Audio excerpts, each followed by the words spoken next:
Hello, everybody. This is Hubie Brown. Now, as we know, our good friend, my good friend, Urban Meyer, was let go yesterday, okay? But I'm here today to explain the process and the scenario and the situation, okay? Here's the scenario, okay? You're at a bar, okay? You have your gang kids. You bring the family out for some pictures, laughs, and drinks, okay? 23-year-old or whatever, 24-year-old comes up to you and kind of flirts with you, okay? Because you have the Tom Selleck hair, okay? And you're aging like Sean Connery, okay? Like a handsome Sean Connery, okay? So you have that situation there, okay? An attractive lady comes up to you, asks for pictures, drinks, or whatever, okay?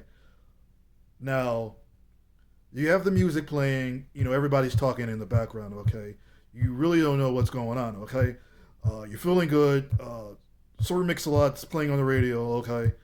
A little bit of Snoop Dogg, Puff Daddy, 50 Cents, and the guy with the braids, okay? I can't think of his name, okay? But here's a scenario, okay? You have a situation where you're in a bar, everybody's having a good time, okay? Music playing, DJ playing, uh, everything's going great, okay? Uh, Women all over the place like roaches, okay? Now, a lady comes up to you, asks you to dance or whatever. You have everything going 90 miles an hour, okay? Um, Drinks are flowing, okay? You know what I'm saying? Okay, so she kind of like pulls you to the dance floor away from your posse, as Phil Jackson used to say, okay? Because you remember when Phil Jackson said posse? Referring to LeBron James and his company. Okay, I think that was 2004, if somebody can correct me, okay? But, okay, you have a situation where, like I said before, you get pulled to the dance floor, okay? A lot of people are watching. You have phones out, everything out, cameras out, the whole 9 yards, okay? Now, you're dancing, you're having your little groove on, okay? You have all kind of musicians playing. You have Fabulous playing from the early 2000s, okay? And let me tell you something. Back in Seattle, when Kevin Durant was there, back in Kevin Durant only played in Seattle one year, and that was 2007.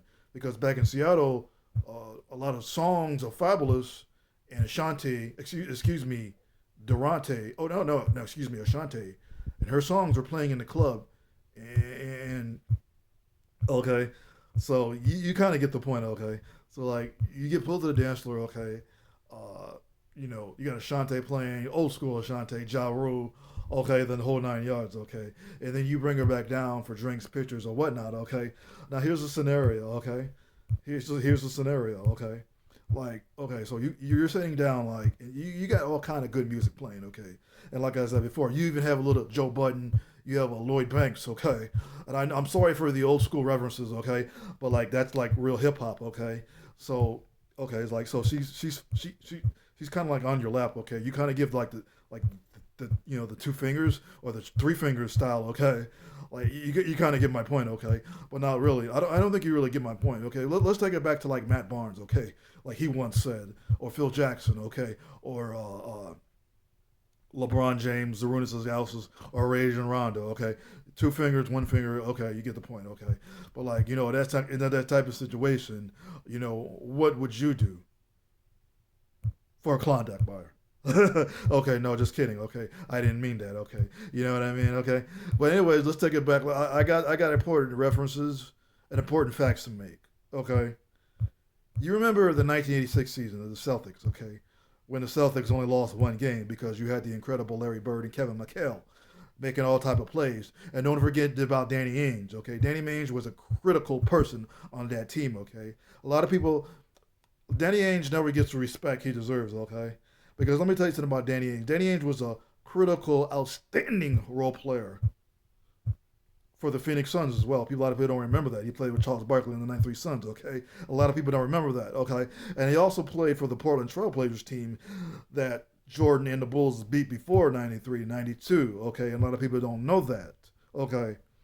But here's the scenario, okay? Da- Danny Ainge, respected by a lot of peers, and he's also hated by a lot of players for his dare to play, okay? But check this out.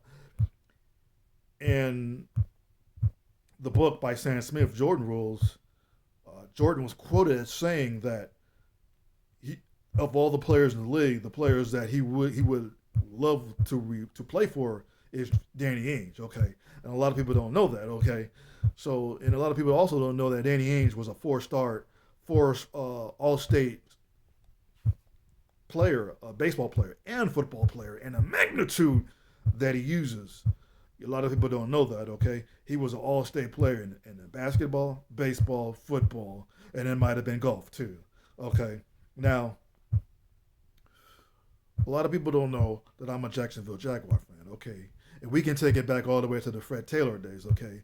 We can take it back to the Mark Brunell days, okay? And a lot of people don't know that the Jacksonville Jaguars made it all the way to the 1995 AFC Championship game against the Patriots, a game that they should have won, a game that went down to the wire. A lot of people don't know that, okay? So they were one game away from the Super Bowl, okay? Just like they were in 2020, okay? But anyways, like I was saying before, Jacksonville Jaguars, okay? You have Trevor Lawrence in the quarterback situation, him kicking a coach or whatever, okay? I don't know the whole story, okay? But will Urban Meyer get another opportunity to play? Okay, we don't know that. Okay, but do I think he does? Yes, he does. Okay, so Urban Meyer will get another opportunity no matter what the situation is and what the scenario is. Okay, so just be on the lookout for an All-State bulletin. Urban Meyer will be back when he'll be back in the. Now I don't know about the NFL. Okay, but he will be back in the NCAA Division One football. You can bet your bottom dollar on that. Okay. And he'll be back taking high percentage of my good old friend Urban Meyer. Okay.